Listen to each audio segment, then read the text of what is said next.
maman ovandi na Royaume-Uni, topé oza na ndeko na Londres, pesa ye sango.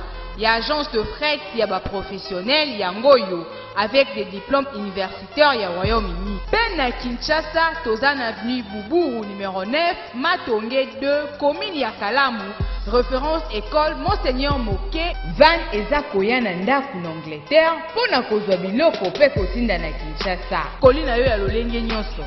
Olingi otinda nini? Mutuka, vélo, carton, biloko ya kolia, tope biloko ya ndaku mobimba. Kafret, otindi miliki, ekomi pe bameli. Yo ozana nord, tope na sud ya Angleterre, benga biso na ba numéro oyo. Kafret, eza na Angleterre, si na Écosse. Kafret, esalaka pe fête aérien. Pour plus d'infos, visitez notre site web na www.kafret.com. Zambe olikolo mokeli tata nkolo de oyo tozali ko adorer. Il faut l'adorer. Pour l'adorer, il y a plusieurs façons. Il y a quoi adorer ye po makambu et koka kokende liboso. C'est-à-dire mo zalisi likolo na se azali pe na équipe mobimba oyo to expliquer qui la fois passée parmi équipe wana Christ Yoshua azanakati et que les saints bazanakati, les ancêtres sont là et que voix oyo chaque bateau nzamba pesaki ezali voix wana ezali, on ne peut pas négliger cet aspect des choses. J'aimerais vous donner déjà le programme. Il y a que le lotozo lobela makambo etali partie à solution ya spiritualité moko tokolobela makambo etali. Comment est-ce que le président Félix Tshisekedi est président aujourd'hui par rapport il y a ndenge azali et puis tokolobela congolais pas si ce qui ezali ebele pourquoi kakabiso. C'est très important. Et donc bisika bokutani kuna mbote na bino. Vous n'allez pas oublier bao nyonso ba pesa ki biso remerciement du fait que avec Afrex ba marchandise na bango ekomaki. C'est comme ça. Nous ferons toujours des efforts pour ne pas vous dire des histoires à dormir debout. Nous allons être sur le cap pour verser chez vous des vérités ou vous donner des propositions, des suggestions ou vous amener à des raisonnements pour pouvoir atteindre le bout du tunnel. C'est très important. Maintenant, awa nalingi naloba eloko moko bato bakoka ko comprendre. C'est très important. Soki botali monde ndenge zali kokende, vous allez comprendre que c'est fini pour l'Occident, c'est fini pour la religion chrétienne. Ou bien se modifier makasi, ou bien disparaître. Ne doutez de rien. Au moni ba culte ya makasi ozalaki ya ba Apollon, ba nymphe, ba nini, et kota na christianisme, et kota na sport, ezwa forme mususu. Ce qui fait que christianisme na ndenge oyo tozali na yango selon Bible oyo tozali na yango oyo bakoma bapesa biso na ndenge bamoni ekomi na limite na yango. Bozala bato ya kotala na miso bo comprendre que non, le christianisme est en ballottage. Pourquoi? Parce que ekomi siège ya makambo nyonso ya mabe. Soki muntu alingi a zala blanchi sans que Nzambe amona effort epa na ye ya que atiki ayaka okota na église chrétienne yango no mona ka na église chrétienne muntu facilement akoya akoloba ngai nde nazalaki kosala kisi bato bazokufa na pont Matete bato wana tobomaka boye na boya expliquer. Puis vous connaissez que cette histoire ça s'était passé comme ça. et na rencontré Yesu Masia na tiki makamwana et puis batiki mutwana tranquille bato bakufi na bango ofele eza religion chrétienne eza religion blanchisserie. C'est ainsi que biso oyo nzamba fungola miso toye komona makambo ebele. Je prie yepo amaweja nzakomba mpungu tulendo. Je m'adresse à Maître Christ Jésus, je m'adresse à Maître Kimbangu, je m'adresse à mes ancêtres et ça marche. Le problème est que Batouba Koli, Mécénie, to mécénie de christianisme, nous n'avons qu'une vérité là-dedans. Longola vérité nakati, boaka yango pembeni. Et comment y a batu songolo moko boye. Mais comme noir, raisonnement nous continuons à croire que ce que nous sommes en train de lire a été comme ça. Rien du tout. Percé mystère qu'on trouvait que Mundele a coquille jamais copé ça na noir et loko ya secret. Oyo noir a ko tambre nango pe a komi mutumunene. C'est faux, on rêve debout. Ba mususo yo ba landaka Jésus-Christ. Tant mususu au lieu bolanda makamto oloba ki fanatisme oboyi batanga nde ozako yebisa pe ba mususu attention ba nzamba ko pénir bango. Donc parce que c'est une religion de terreur. Nous, moi personnellement, dans mes prières, je demande pardon au Seigneur, je me lave, je dis pardonne-moi pour mes fautes et mes iniquités, je m'adresse à Christ Yoshua ou Jésus-Christ. Je m'adresse à Simon Gimbangu ou Mfumu Gimbangu. Je m'adresse à mes ancêtres. Je ne suis pas venu au monde par hasard. C'est ainsi que Christ Yoshua, lui-même aussi, il allait voir Élie, grand-père Naïe, il allait voir Moïse, grand-père, pour se ressourcer. Nous ne sommes que nous, ici les Noirs, nous pensons que oh, nous c'est la parole, c'est juste seulement, au nom de Jésus, c'est fini. Mais vous n'êtes pas capable de dire aux gens, tant que tout ça là, regardez ce que nous sommes. Vous devez aussi regarder, mais Bible oyo ba falsifié, ba BBC Bible oyo, ndo ba yeko pesa biso na ba mindele wana bazali ndenge nini, pour que tondima eloko yeuti pa na bango. Balobi, on reconnaît l'arbre par ses fruits.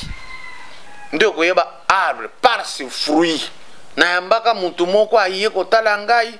Oh non, tu sais, si tu ne bénis pas Israël, tu ne seras pas béni. J'ai dit, mais mutu ne za biente. Israël zani. Eza mabele boye pamba ba pesi kombo yanko. Parce que toute cette partie à Palestine, ils sont là qui sont en Afrique. Ils ont une invasion, ils ont changé, ils ont petit combo. Israël est bénir, Israël est bénir. Oh, ils ont tribu de Dieu, c'est-à-dire, ils ont besoin de papa, oh, ils ont qui est-ce qu'il y a papa d'Israël. Vous pouvez mettre ça dans la tête. Il faut être un peu intelligent, c'est très important. Il y a des choses faciles à faire. Bota la vie à juif bango moko zandengni. Pourquoi vous, ce qui vous intéresse, c'est l'argent. Si on est juif nambongo, tu crois déjà que non, c'est fini. Déjà, on a commis sa position. Bande ko isika ya Bible outil. Dieu quitte progressivement.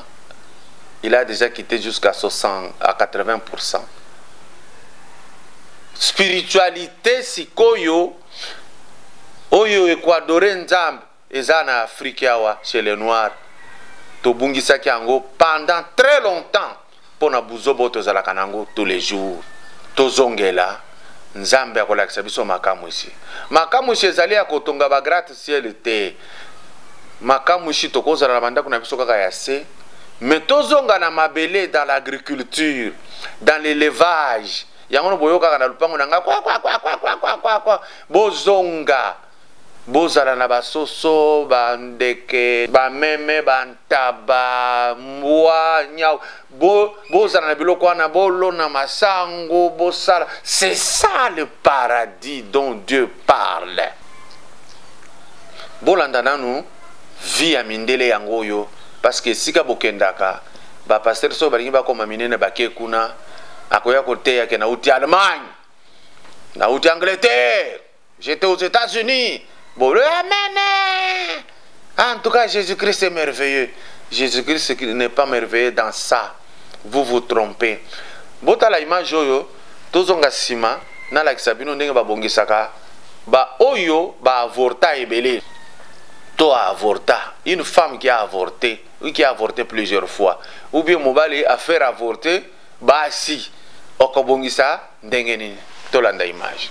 Mandoro koto sotori yandara balaba. Rekete kere yerebo sotori yandara babaya. Rekete kere yereba.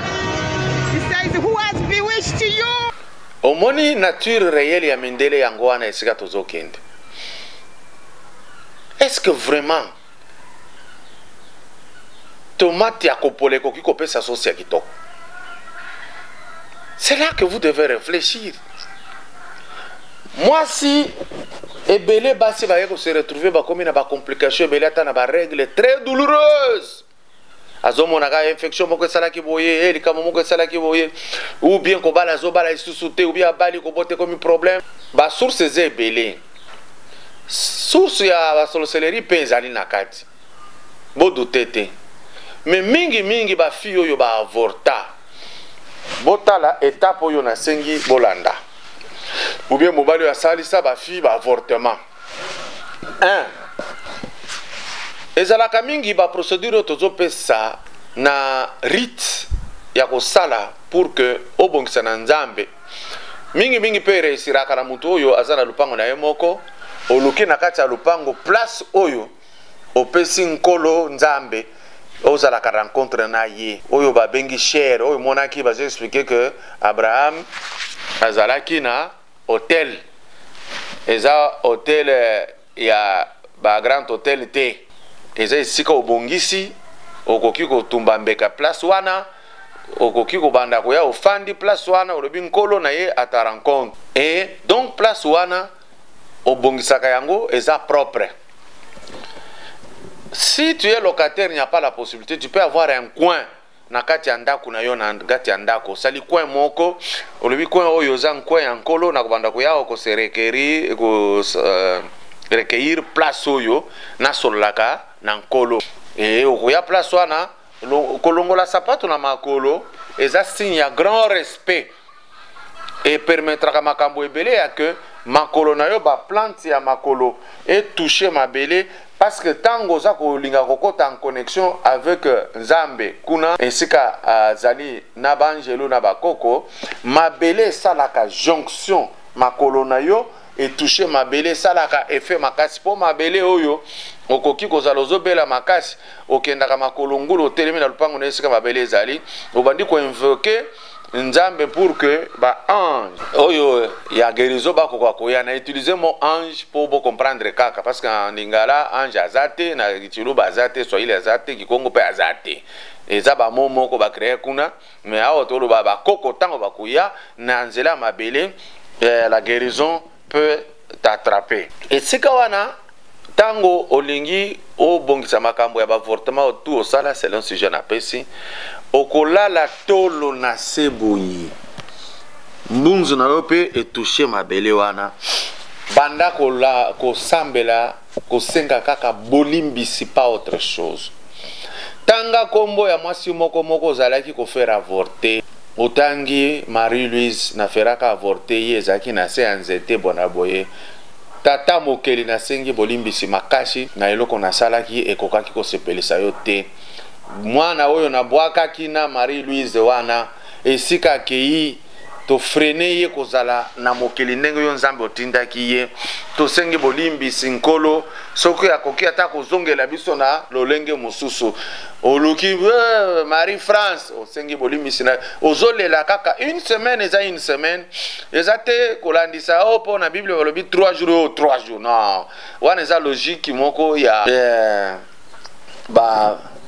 disons les occidentaux ndenge basalaki Bible batie ba logique na bango songolo awa yo moko ko sentir motema ndenge ezokende na yo bango ko pe bakosolola na yo de la part de Dieu. Après ba jour wana ya ba pardon oko sentir zote bandi ko ya pepele au besoin na kolinga na place wana tumba mbeka chama makala ubie koni moko ko zala wana tumba encens ezana et permettra ka rayonnement makasi ensa wana eza ko adoucir pe esprit ekita bakoko pe bapusa na pembeni pour que nkolo azala na bango na possibilité à kopesa bango message par des grands esprits qu'on appelle des anges qui vont amener des messages na kati ya solution ya likambo yo zokoluka ensemble ezala ezo fumer ezo kopesa environnement wana etango kosisa période on ko sentir que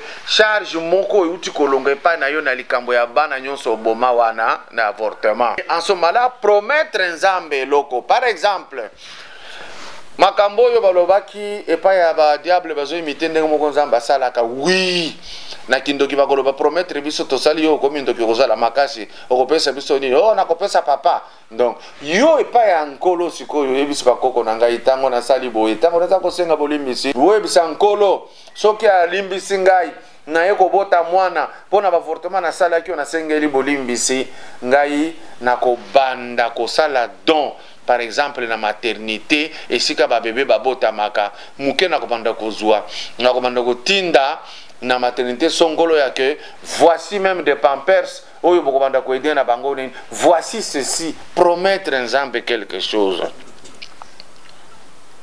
et étape ya makasi oyo bato bayokaka soni parce que bango balingi ba biloko yo tomonaka na ba temple chrétien ya ba facilité et puis ba komisa ngo na ba luxe ebele yango na bazomona keza normal mais awa ba sengaka li senga bolimbisi senga possibilité s'il faut voir même ba sage ya tribu ba koki ko rassembler bana ya mike ba bébé na banini ba ko sombela ba bonbon ba orange ba friandise ya biloko ya ebele to ba mo bilamba ya bien ba kolata jour na bazomela bazo sakana tango bazo sakana ce sont des esprits bana baza ba inconscient bango ba ebite loko bazo sala mais esprit na bango ezalaka très fort et yebike oye ko fukama oye ko senga bolimbi supona ko bongisa likambo salaki ba esprit wana sikoye ko zala favorable na yo yango wana tango zo pesa bana banda ko nguluma sakana na bana lokolo bomona ka ba garçon na ba baby sitter kuna na ba poto ba bomba kaka ba bébé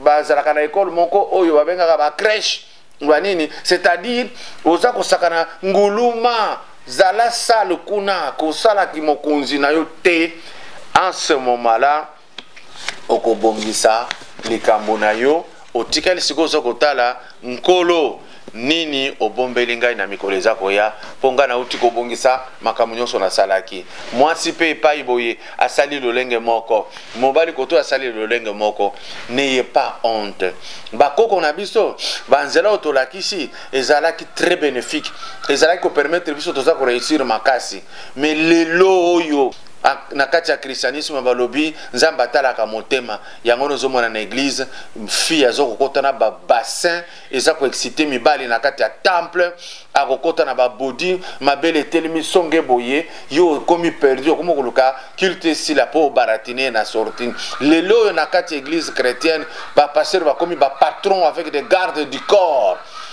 musala mususu ezate komi kaka miracle et sili parce que Dieu du ciel a quitté l'église chrétienne. Que vous le vouliez ou pas, c'est comme ça. Il y a un moment qui na Paris, au temple wana Notre-Dame et Ziki, boye komona que donc tous qui adorer ba démon tous ces jours. C'est la même chose même dans l'église de réveil. Beaucoup de gens pensent que vraiment pas pour bazotanga kombo à Jésus, ça suffit. Non. Regardez les chansons des choristes chrétiens. Ils chantent quoi? Basini nini basala katango bazoyemba. Malgré ça, eza mawa mingi parce que l'intelligence eza moke. Totie pose moko bolanda publicité à Cafrex, bongo to continuer.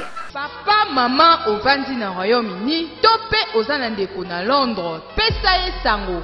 Il y a agence de fret, il y a professionnel, yangoyo avec des diplômes universitaires, il y a Royaume-Uni. Ben à Kinshasa, Tozan avenue Boubou numéro 9, Matonge 2, commune ya Kalamu, référence école Monseigneur Moké, Van eza koya na ndaku na Angleterre, pona kozwa biloko pe kotinda na Kinshasa. Kolina yo ya lolenge nyonso. Olingi otinda nini? Mutuka, vélo, carton, biloko ya kolia, tope biloko ya ndaku mobimba. Cafrex, otindi miliki, ekomi pe bameli. Yo ozana nord, tope na sud ya Angleterre, benga biso na ba numéro oyo. Cafrex, eza na Angleterre, si na Écosse. Cafrex, esalaka pe fête aérien. Pour plus d'infos, visitez notre site web na www.cafrex.com.